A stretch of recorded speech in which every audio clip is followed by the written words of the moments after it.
Crypto currency का शरई हुक्म आजकल क्रिप्टो करेंसी का दौर चला रहा है क्या मतलब, क्या क्रिप्टो करेंसी में ट्रेड करना जायज़ है या नहीं, इंडिया से किसी ने पूछा है। बहुत सारे सवाल पूछे जा रहे हैं क्रिप्टो करेंसी के बारे में। जितने भी बड़े मुल्क के मुस्तनद उलमा हैं, जिनमें हज़रत मुफ्ती तकी उस्मानी साहब ख़ास तौर पे जो इस्लामिक बैंकिंग और मईशत के माहिर समझे जाते हैं पूरी दुनिया में, इसी तरह जामिअतुर रशीद के जो सीनियर मुफ्तियान किराम हैं, और भी जितने भी हमारे जो शोबे मालियात से मुताल्लिक जितने भी सीनियर मुफ्तियान किराम हैं, उन्होंने क्रिप्टो करेंसी पे बहुत गौर किया है। जामिअतुर रशीद में इस पर बहुत तहक़ीक़ हुई है।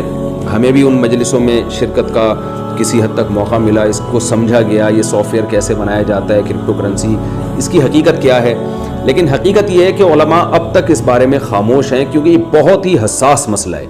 इस बारे में कोई भी राय देने से संजीदा उलमा अभी तक कासिर हैं। वजह उसकी है कि एक तरफ जब आप इसके फ़ायदे देखते हैं तो फ़ायदे अनगिनत हैं इसके, इतने आप ऐसे फ़ायदे कि आपको लगेगा कि इससे ज़्यादा दुनिया में इंसानियत की रहमत के लिए कोई चीज़ अभी तक पैदा हुई नहीं है। यानी पूरी दुनिया में एक मईशत का एक नेचुरल निज़ाम कायम हो जाएगा, करेंसी की सर्कुलेशन का बिल्कुल एक नेचुरल सिस्टम कायम हो जाएगा जो हुकूमतों की दस्तरस से आज़ाद होगा। लेकिन दूसरी तरफ इसमें बहुत बड़ी तबाही इसलिए आने का ख़तरा है कि अगरचे बहुत से कंट्रीज़ ने इसको लीगल करार दे दिया है, लेकिन एज ए करेंसी कोई कंट्री अभी तक इसको कबूल करने के लिए तैयार नहीं। जैसे हम जो नोट इस्तेमाल करते हैं ना, इसके पीछे हुकूमत जिम्मेदार है कि हामिले हादा को मुतालबा पर अदा करेगा, यानी हुकूमत जिम्मेदार है कि ये नोट के हम जिम्मेदार हैं। लेकिन तो कोई गवर्नमेंट इसको एज ए करेंसी एक्सेप्ट क्यों नहीं कर रही? तो इसमें इसका भी खतरा है कि कल ऐसा ना हो कि ये हुकूमत हाथ खींचे और कहे कि हम इसमें ट्रेडिंग को सही नहीं समझते और अरबों खरबों रुपए का लोगों का नुकसान हो जाए।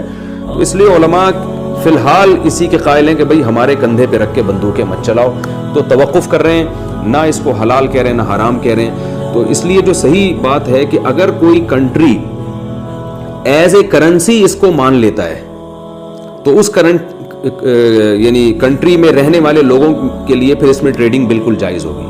सिर्फ लीगल करार देना काफ़ी नहीं है, गवर्नमेंट जिम्मेदारी ले कि हम इसको करेंसी का दर्जा दे रहे हैं, तो फिर तो सही यानी उलमा की जो रुझान इसी तरफ है, यानी उलमा का जो रुझान है और सही बात यही मालूम होती है कि फिर उस कंट्री के अंदर तो इसका इस्तेमाल बिल्कुल जायज़ होगा। अदरवाइज़ बहरहाल इसमें एहतियात करना ज़रूरी है।